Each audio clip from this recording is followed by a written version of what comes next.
More money, a staff shakeup, and Warren on the move. Federal courts affirm race still matters in education. Denials, admissions, and alligators? It's day 8 of the impeachment inquiry. Here's the latest. I'm Jamal Simmons. This is why you should care.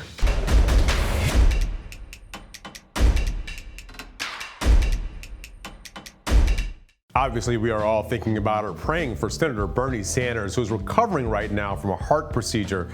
His campaign said he's in good spirits and he's resting after receiving 2 stents.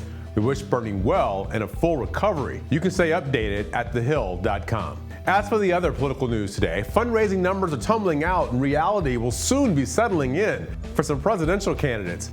Yesterday, we told you Bernie Sanders surged past his rivals with $25.3 million in campaign donations. Pete Buttigieg had an impressive $19 million. And last night, Senator Kamala Harris released her fundraising numbers. The California senator raised a healthy $11.6 million. The bad news for Harris is that the trend lines are headed in the wrong direction. She's down in the polls and now down in fundraising, if only by a smidge. Harris raised $12 million in the first quarter and $11.8 million in the last one. She's still in the game, but obviously she needs to turn the trajectory around. Harris seems to get the joke, and this week she had a campaign shakeup. The campaign said Harris brought in her Senate Chief of Staff, Rohini Kasaglu, and elevated her senior advisor, LaFonza Butler, to oversee key departments and streamline decision-making.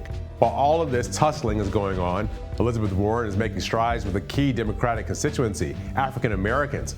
Politico points out her rise in 2 polls with black voters. Quinnipiac has her up 9 points from August, and Morning Consult has her up 5 points with African Americans. Now here's why you should care. Women of color are among the most important voting blocs of the Democratic Party, and they seem to be behind Warren's move. Watching which way they go will matter in the nomination fight. Of course, Joe Biden is still the hands-down leader among this group, but Harris faces a challenge from Elizabeth Warren to become their second choice.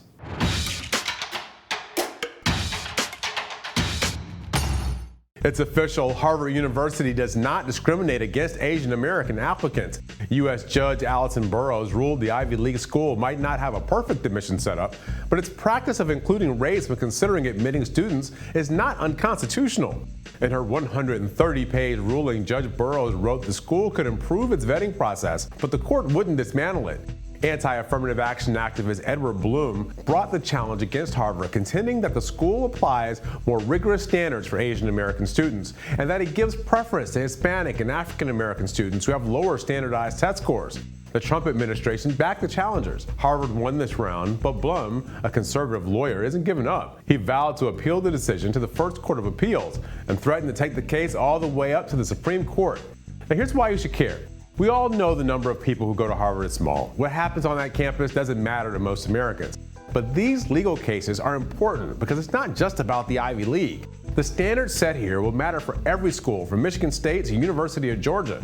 The court has continually reaffirmed that diversity is important and schools can take action to achieve it. The country's getting more diverse every year. Millennials are 43% people of color, and Gen Z is more than 50% people of color. This case will surely be in front of the Supreme Court, so we can't say the issue is settled. But this decision is another important affirmation for diversity in America.